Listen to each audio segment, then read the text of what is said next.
Ah, I know you all feel that way. I know I feel that way. Hello, everyone, and welcome to OG Crypto and NFTs. My name is Troy, and every day, Monday through Friday, we go over the latest and greatest in crypto and NFTs. And today, I know it's Black Monday, but we're gonna live through this, and we're gonna find all those little bitty penny coins out there that are gonna make us money in the future. But before we get to that, let's go over what's happening in the news. First article says crypto crash wreaking havoc on DeFi protocols. Well, we know what's happening here. We know that there are several different companies out there that are struggling, even halting certain money outflows, and it's causing this massive crash in the crypto market. We're going to go over Celsius in a little bit, but that seems to be one of the companies that's caused this big issue.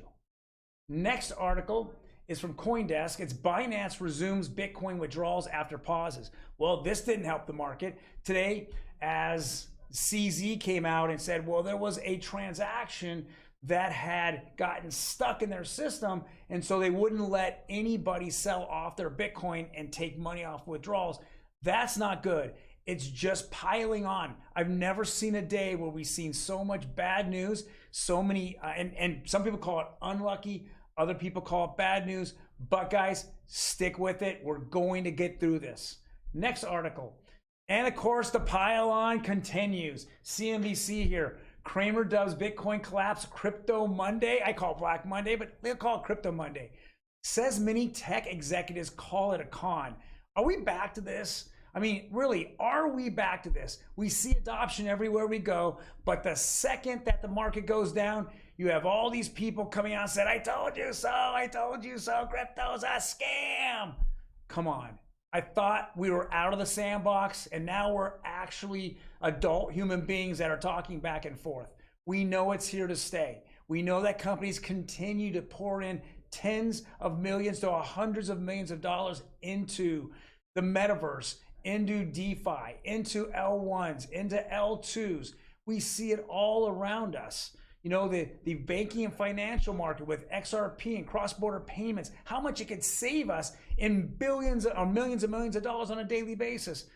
Why call it a con? This is just, again, a bunch of people that are living in a sandbox that like to throw sand. And the last article here is Bitcoin, Ethereum, crypto dies as Celsius adds fuel to the Fed fire this week. Well, what's happened with Celsius? Celsius, unfortunately, does a lot of, yield farming. And what is yield farming? Meaning that people take their Ethereum and they'll go ahead and they'll stake it for a percentage. Let's call it 3 or 4%. Then they turn around and they're allowed to take 50% of their money that's been staked, and then they can borrow from it, and they go out and then they over leverage it somewhere else. Well, in an up market, it makes sense, but in a down market, you're just getting crushed.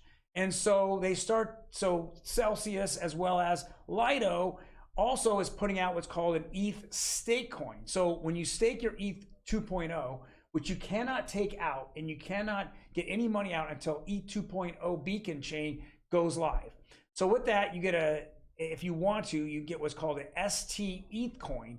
And unfortunately, now when people now having issues with finances and they want to sell off their 2.0 ETH stake, they can't. They can't take it out probably for months and months and months. They take that staked ETH coin and they sell it for less than ETH. So it depegs.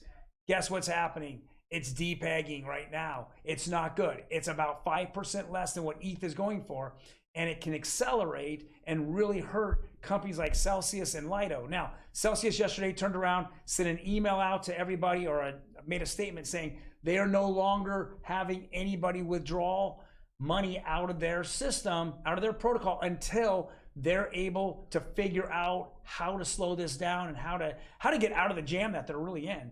And unfortunately, I don't think it's going to happen. They've already had Nexo come in and say, hey, we'll buy out, what all the state coins are worth. We'll handle it there. But we have so many other things that are happening. You have so many people that have taken their money and borrowed against their staked coins. And then you have the whole Terra issue where they had, unfortunately, Celsius had hundreds of millions of dollars in the Terra, and that went to zero. That got completely wiped out. So unfortunately, in this market, we're going to see this. I say on the stock market and stock exchange as well as crypto, we're going to see big companies like this start to have major issues. So beware, buyer beware, stakers beware of what's happening out there. Make sure you put your eventually, you put everything in your wallets, your keys, your wallet. That's what's going on. You send it to somewhere else, you have they're having your money in their hands, and they're the ones playing around with it. Well, guys, thank you very much for joining me today. If you liked what we have, hit that like button. Otherwise, smash the subscribe button. We're growing this channel. We want to give you the best and latest news on a daily basis. Otherwise, leave a comment. More happy to answer it for you. You guys have a fantastic day, and I will see you tomorrow.